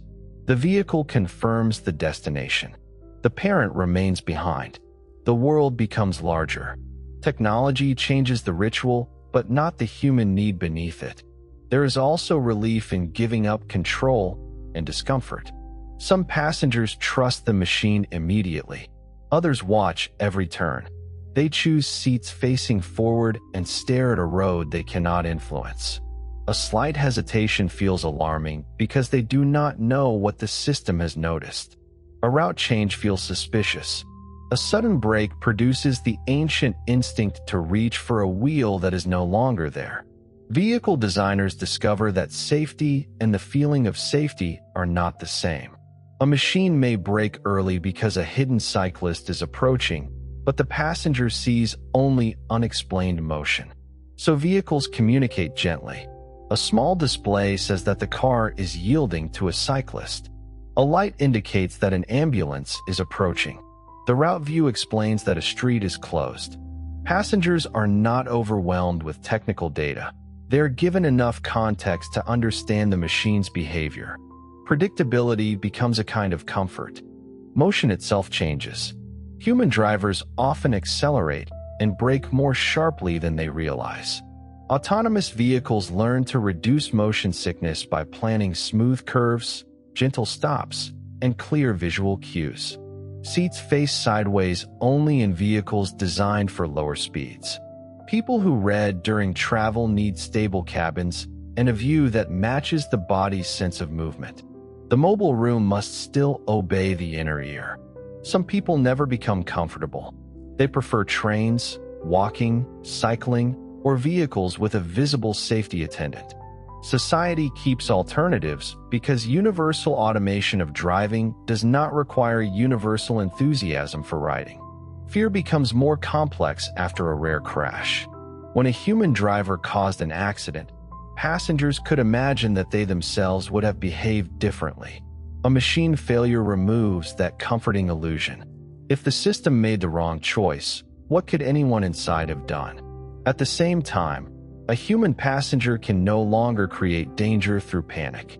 They cannot grab the wheel, accelerate accidentally, or make a reckless escape. Emergency controls stop the vehicle safely rather than handing over immediate manual command. Control is reduced, but so is the burden of maintaining control. This trait appears throughout automated life. Elevators once required operators. Aircraft use extensive automation while pilots remain. Trains follow signals and control systems. People repeatedly hand tasks to machines when reliability, scale, and convenience become convincing enough. Road driving feels different because it was so personal and so widespread. Billions of ordinary people were not merely passengers in the old system. They were active operators of dangerous machinery. Removing that role changes how society thinks about responsibility. A person can no longer express anger by driving aggressively, but anger does not vanish. It may be directed at the route, the company, another passenger, or the rules. Road rage becomes service rage. People demand that vehicles hurry. They attempt to hack priority settings. They invent ways to signal status inside a system that refuses unsafe commands.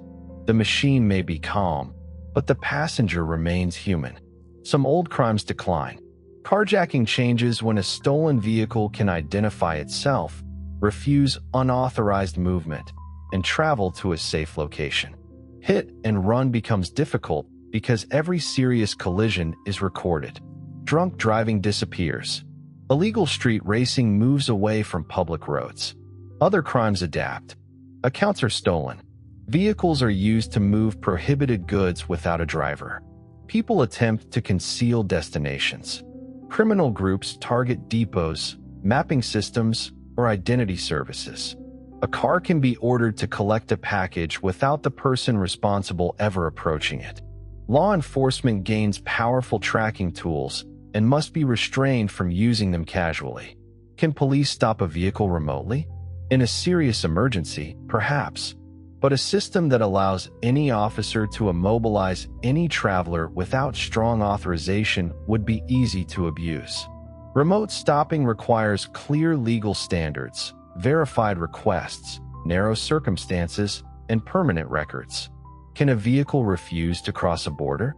Can it be ordered to carry someone to a police station? Can it decline a journey because a government has restricted movement during protest? The autonomous car has no political opinion, yet it can enforce political decisions with perfect obedience. A human driver could once disobey an unjust order. A machine follows the permissions built into its world. This may be the deepest risk of removing every driver.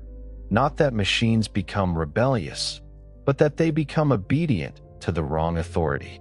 A democratic transportation system therefore needs rights built as firmly as safety rules. The right to know why a journey was denied. The right to appeal. The right to use an alternative provider. The right to emergency movement. The right to travel without commercial profiling. The right not to have ordinary movement turned into permanent evidence. Mobility is participation in society. Restricting it can restrict work, healthcare, relationships, worship, and political life.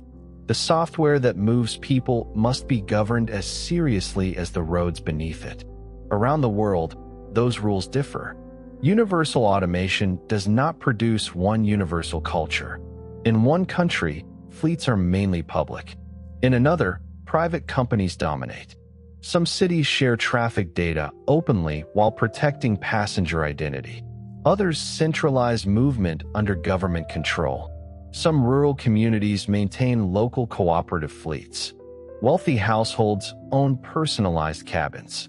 Nomadic and remote groups use rugged vehicles that operate with little infrastructure. The technology must adapt to places rather than demanding that every place become identical. That is especially difficult on roads where formal rules tell only part of the story. In many cities, movement is negotiated continuously. A bus inches forward. A scooter passes through a narrow gap. A pedestrian raises a hand. A street vendor occupies part of the lane. Everyone predicts everyone else through context, familiarity, and subtle pressure. Traffic may look chaotic to an outsider while containing its own local language.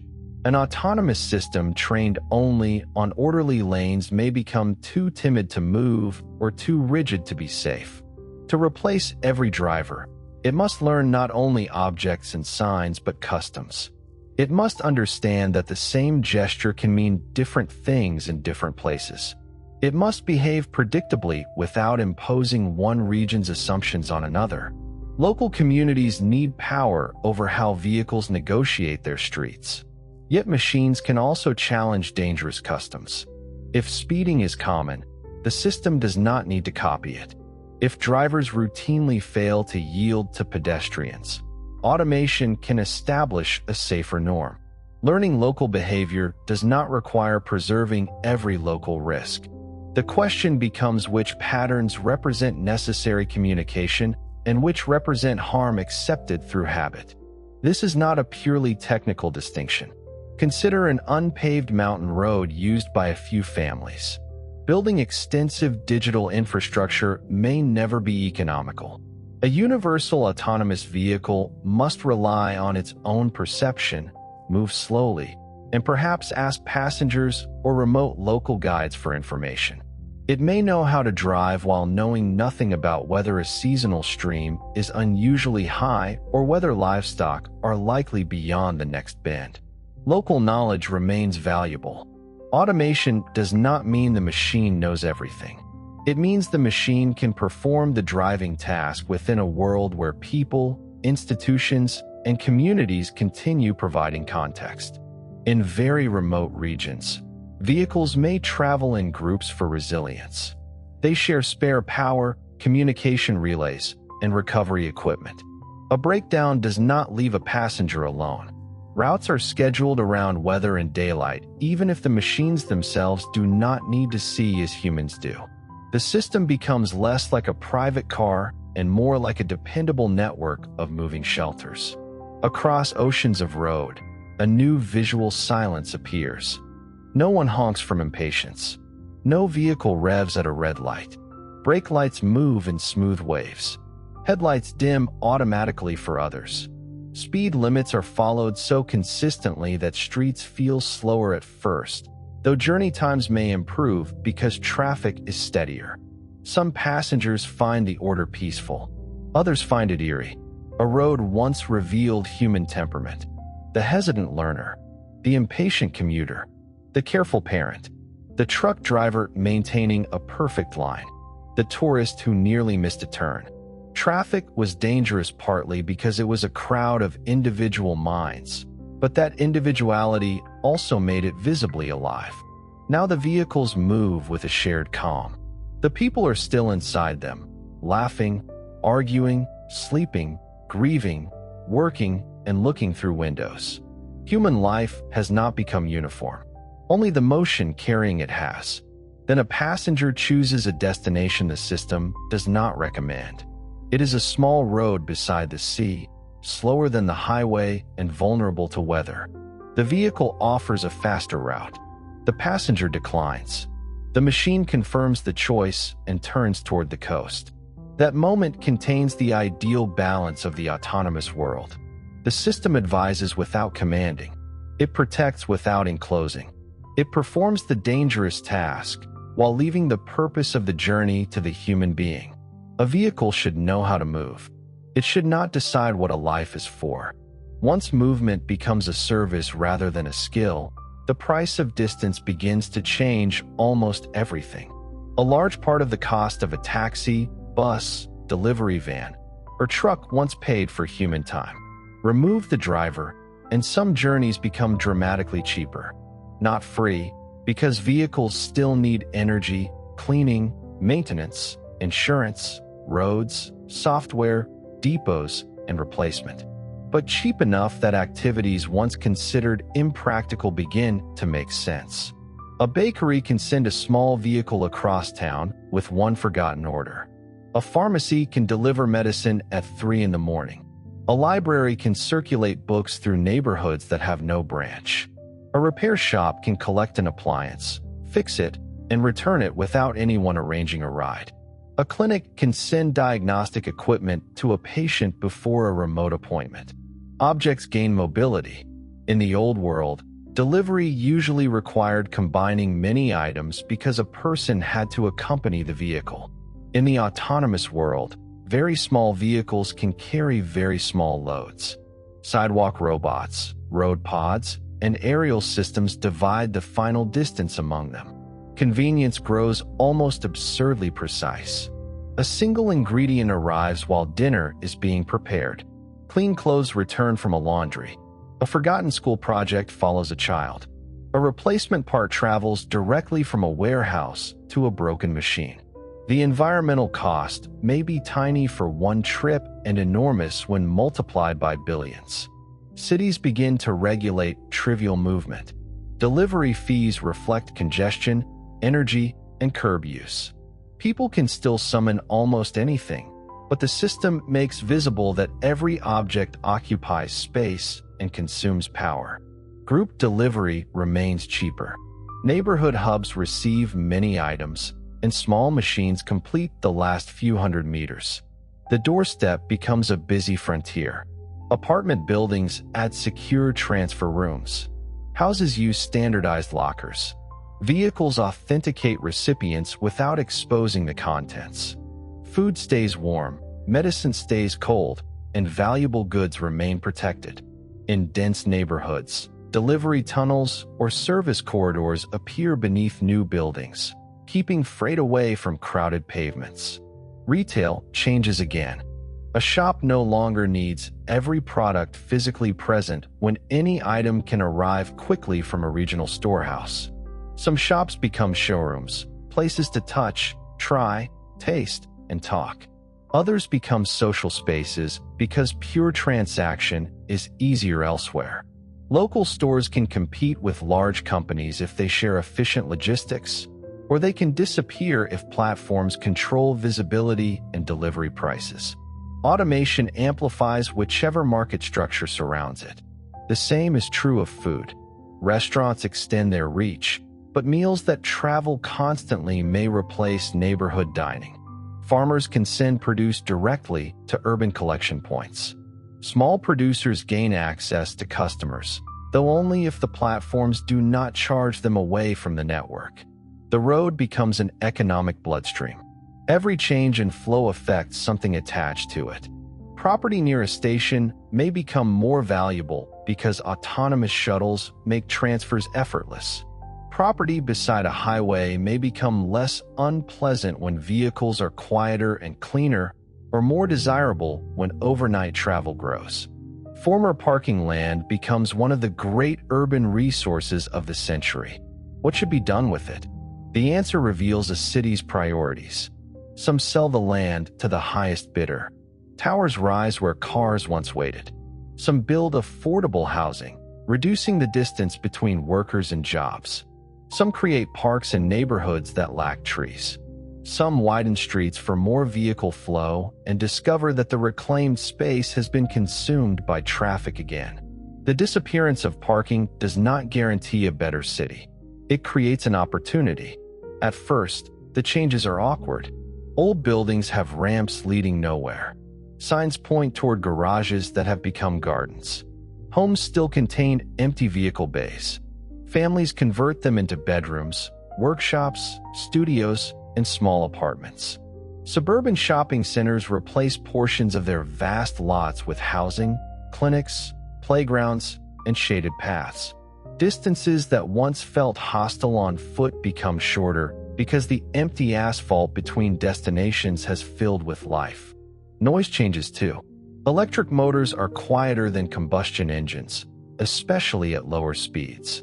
Without aggressive acceleration and honking, cities lose part of their constant mechanical roar. Tires remain noisy at higher speeds, and vehicles need gentle warning sounds so pedestrians can notice them. Freight may move at night, creating new sound concerns even without engines. A quiet street can reveal sounds that were always there. Conversation from an upper window, birds in a tree, footsteps, rain. Air quality improves where combustion disappears. Children living near busy roads inhale less pollution. Buildings need less protection from soot. The health benefit extends beyond collision prevention. But quieter vehicles can also be harder for blind pedestrians to detect. Warning sounds must be informative without turning the city into a chorus of artificial beeps. Different vehicles need a shared acoustic language. Direction and speed must be understandable. The sound should belong to public safety, not brand marketing. Even silence requires design.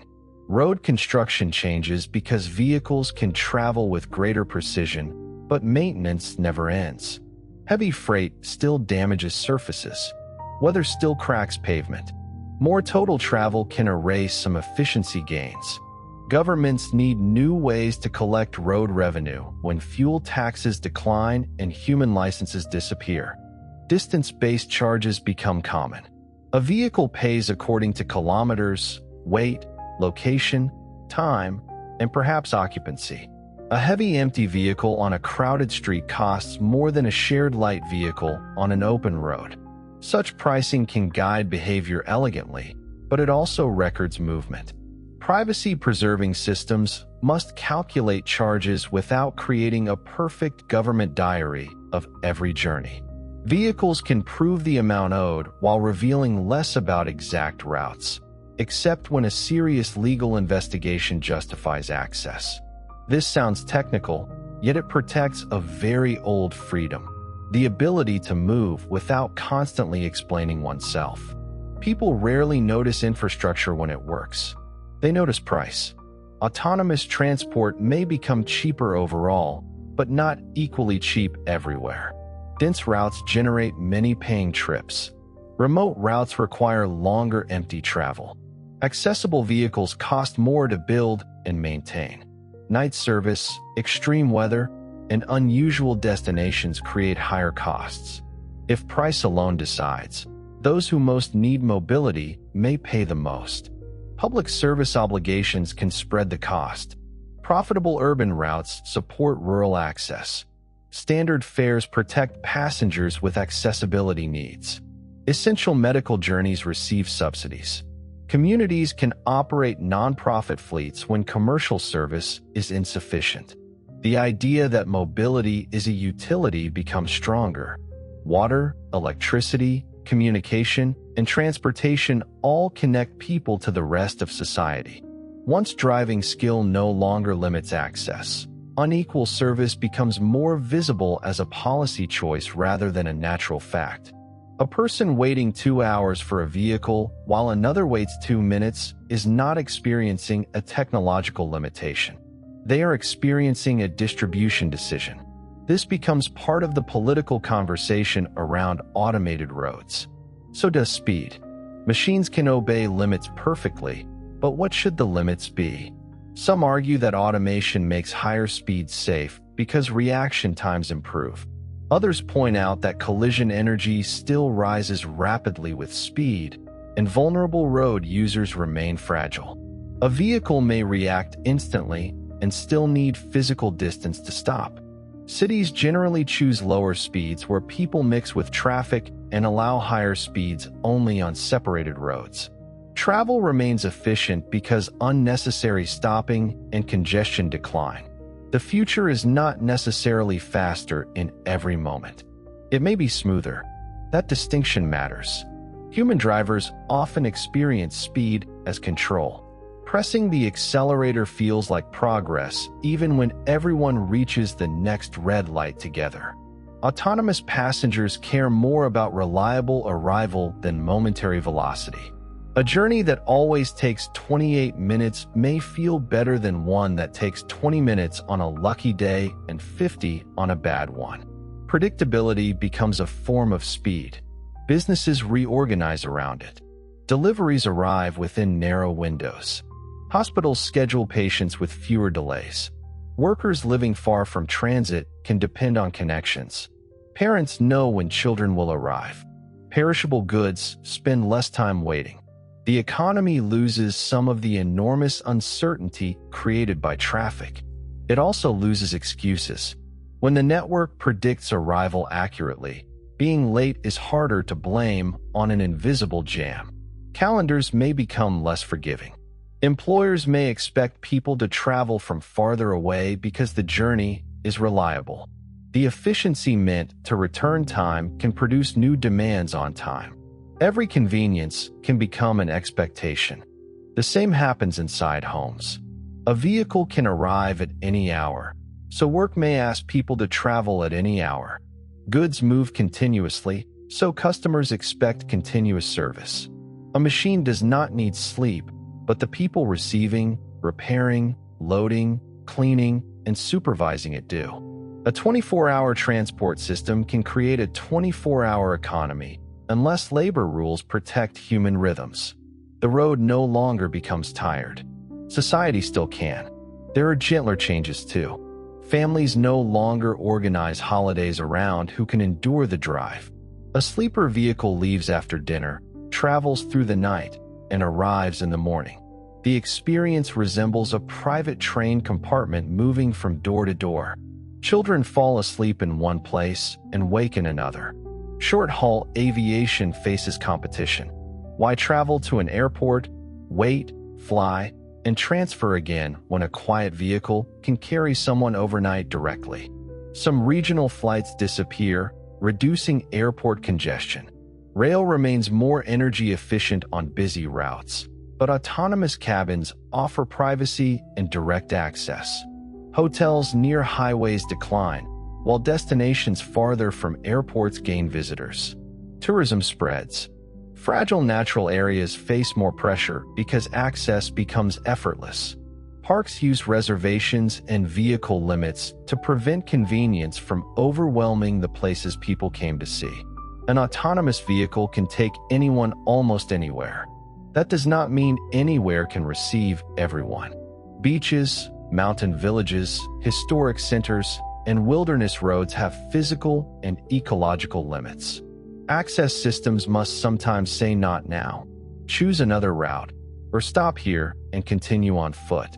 The most advanced mobility network may prove its wisdom not by maximizing movement, but by knowing when movement should slow.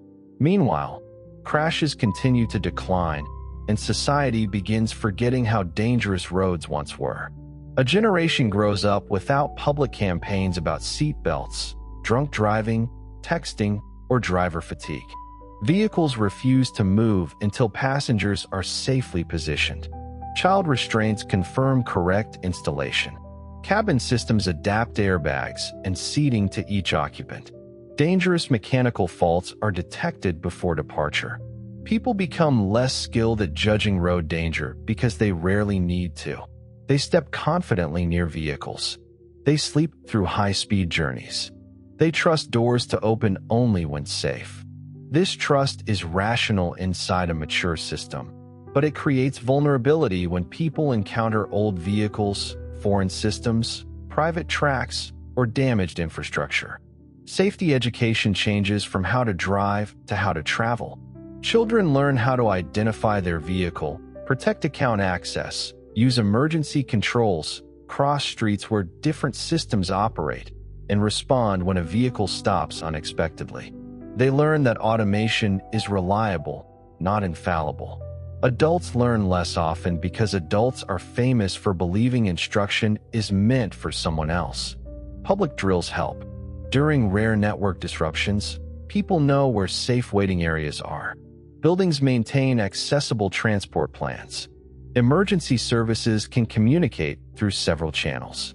Paper signs and simple lights remain available because resilience sometimes looks surprisingly old-fashioned. A civilization that depends on advanced machines keeps a few simple tools close. This is not a contradiction. It is maturity. The autonomous world becomes less dramatic than its inventors once imagined. Most days, cars simply arrive, move, and leave. The miracle becomes ordinary.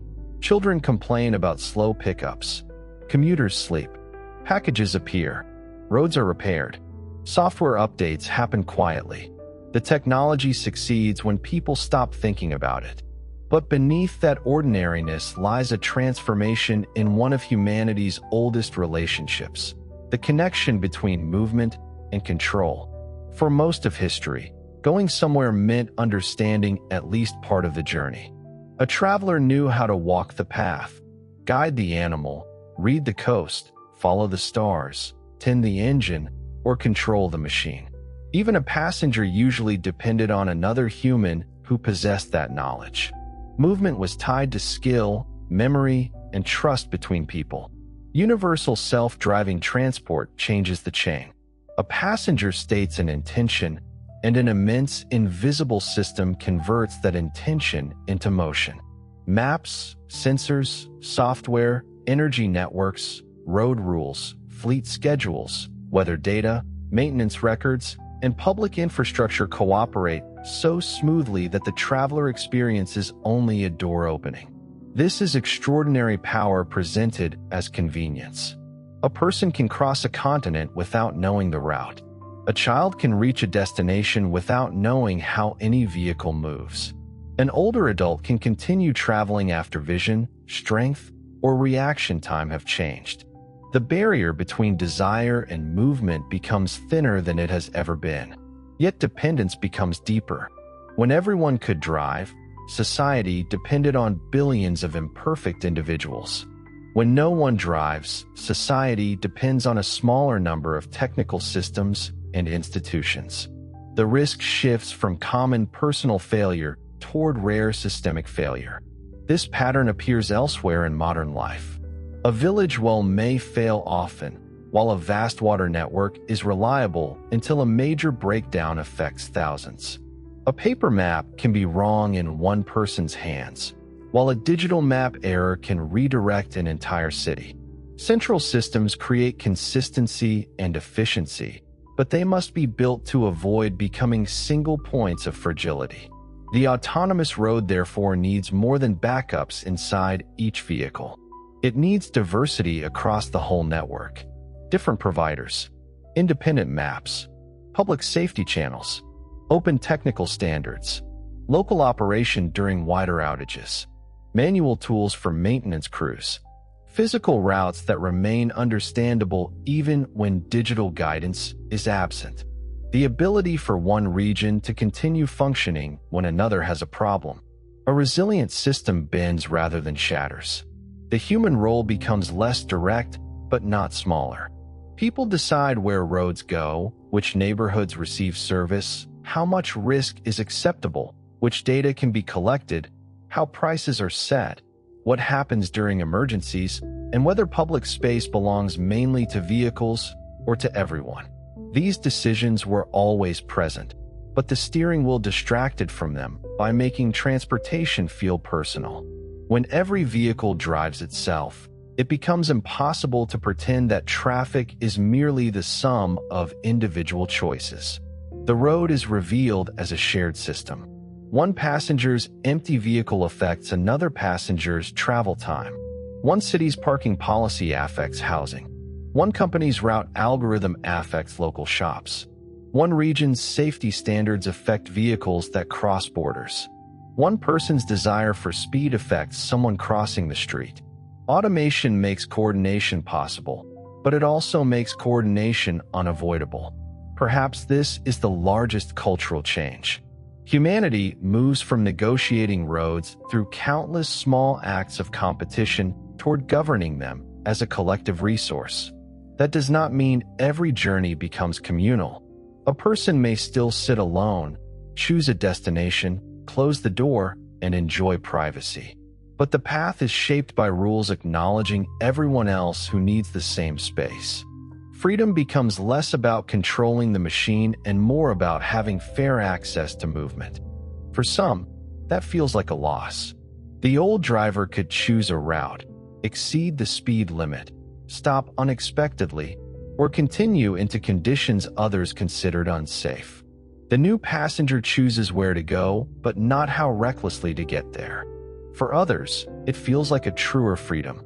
A person need not own a car, pass a test, remain sober, see clearly, reach pedals, or stay awake. The system carries them without asking whether their body can operate machinery. The meaning of freedom depends on which obstacle mattered most. The driver valued freedom from control. The non-driver may value freedom from dependence.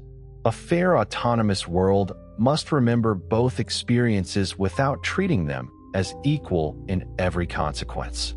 Personal preference can be preserved through route, privacy, cabin, timing, and destination. Personal danger imposed on strangers cannot be preserved simply because it once felt familiar. The road has always been a place where private choices create public risk. Automation makes that fact easier to manage. It may also change how people think about ownership beyond transportation. If a reliable vehicle appears whenever needed, owning one may feel unnecessary. The same logic could spread to tools, equipment, and spaces that spend most of their lives unused. Access replaces possession in some parts of life. But people do not own things only for efficiency. They own them for certainty, identity, memory, and control. The family car once contained crumbs, maps, forgotten toys, receipts, blankets, and the faint record of years. It was not merely transport. It was a small moving piece of home. Some future vehicles preserve that feeling. A personal cabin may detach from a shared driving platform. The room belongs to the family, while the mechanical base is used efficiently by many. Or a digital profile may make any vehicle feel familiar, adjusting light, temperature, sound, seat position, and accessibility the moment a passenger enters.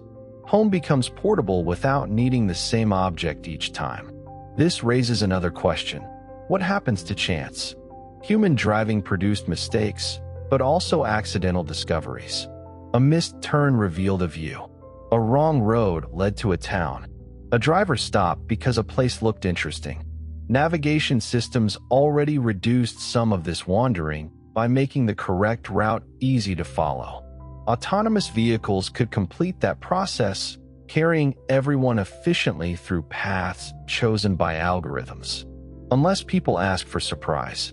Services emerge that select scenic detours, unfamiliar neighborhoods, quiet roads, historical routes, or random destinations within a chosen distance. The machine can optimize not only arrival but curiosity. Serendipity becomes a setting. That sounds slightly sad, as though even surprise must be ordered. Yet people have always used tools to create opportunities for discovery. A guidebook, a train timetable, or a road sign also shape chance. The important thing is whether the traveler remains awake to the world outside the route. A perfectly automated journey can still contain wonder. Imagine traveling through a city at night when no one is controlling the vehicle. Rain gathers on the glass. Intersections open and close in measured patterns. A bus glides past carrying people home. Small freight vehicles move toward shops that will open in the morning. An ambulance receives a clear path before its siren is heard. Somewhere, a maintenance machine inspects a bridge. Somewhere else, an empty, accessible vehicle is traveling toward a passenger who once would have been unable to leave home. The intelligence is distributed everywhere, but the purpose remains human. Someone is going to work. Someone is returning from a first date. Someone is carrying medicine to a parent. Someone is traveling to apologize. Someone is leaving a place forever. Someone is going nowhere important, only watching the rain. Transportation has always been measured in distance and time, but its real meaning lies in what waits at either end. No machine can automate that. It can make the journey safer. It can reduce the burden. It can choose a road. It cannot decide why arrival matters. That distinction becomes precious in a world increasingly managed by algorithms. A good autonomous system is humble about its role. It does not manipulate destinations for profit. It does not confuse convenience with consent. It does not turn a passenger into cargo. It protects the body while respecting the person. The best vehicle may be the one that asks very little after the destination is known. Where would you like to go? Not why. Not whom will you meet. Not what will you buy. Simply where. Then it carries the passenger safely and lets the journey belong to them. By the time every driver has been replaced, humanity may have learned that the hardest part was never teaching a machine to stay between two lines. The harder task was deciding what the road should become once the machine could. Building sensors capable of seeing in darkness is difficult. Agreeing who may access what they see is harder. Predicting a pedestrian's movement is difficult. Designing a city that gives the pedestrian dignity is harder. Coordinating traffic is difficult. Preventing cheap travel from creating endless traffic is harder. Removing human error is difficult. Accepting responsibility for machine error is harder. The technology solves a driving problem and reveals the choices that ordinary traffic once allowed people to overlook.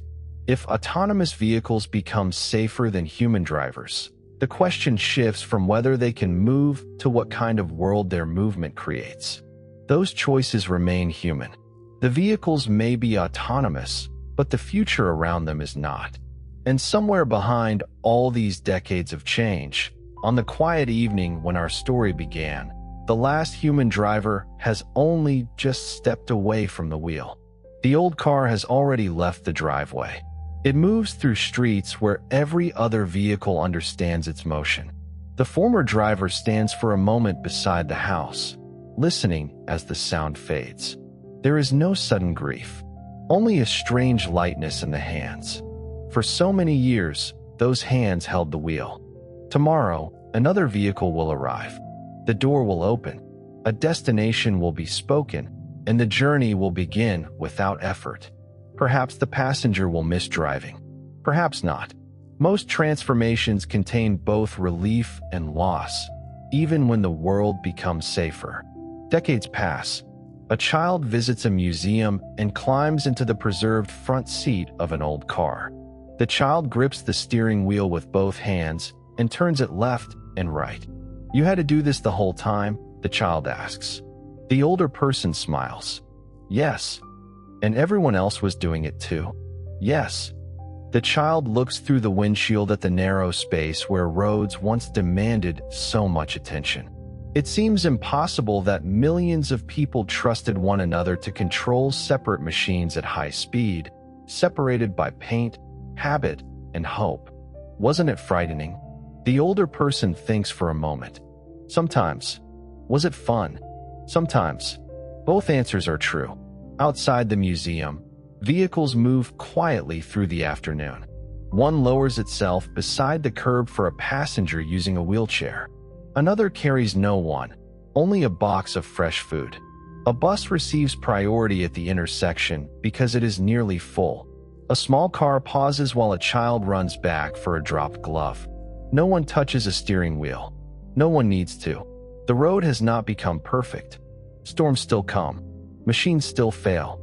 Cities still make poor decisions and better ones. People still disagree about price, privacy, access, work, freedom, and the proper use of public space. But fewer families lose someone to an ordinary moment of distraction. Fewer exhausted workers force themselves to remain awake for one more hour. Fewer older adults must choose between isolation and unsafe driving.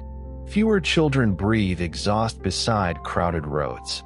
Human beings often measure progress by what they learn to control: fire, electricity, engines, flight, information. Yet progress can also be measured by what no longer needs to be held so tightly: a wheel, a schedule, a fear, the responsibility to stay awake when the body is tired, the dependence on someone else for every journey. In the best version of this future, humanity does not surrender control of its direction. It surrenders only the exhausting mechanics of getting there. The purpose remains ours. The choice remains ours. The road simply carries us. So, for now, imagine the cabin moving quietly through the night. There is no need to watch the lane. No need to check the mirror. No need to anticipate the next curve. Rain passes across the window in soft lines. Lights appear, drift backward, and disappear. The vehicle knows the way. Your hands can rest. Your shoulders can soften. The road does not need anything from you.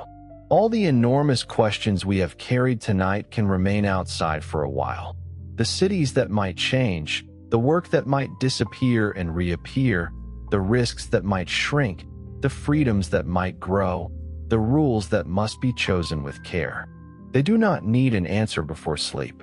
The future, if it comes, will arrive gradually, road by road, city by city, decision by decision. It will be tested, argued over, improved, resisted, trusted, questioned, and made ordinary.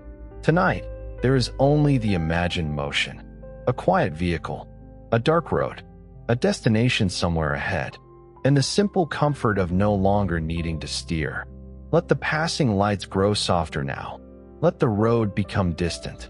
Let every unfinished thought continue without you until morning. There is nowhere else you need to guide yourself tonight. Sleep well.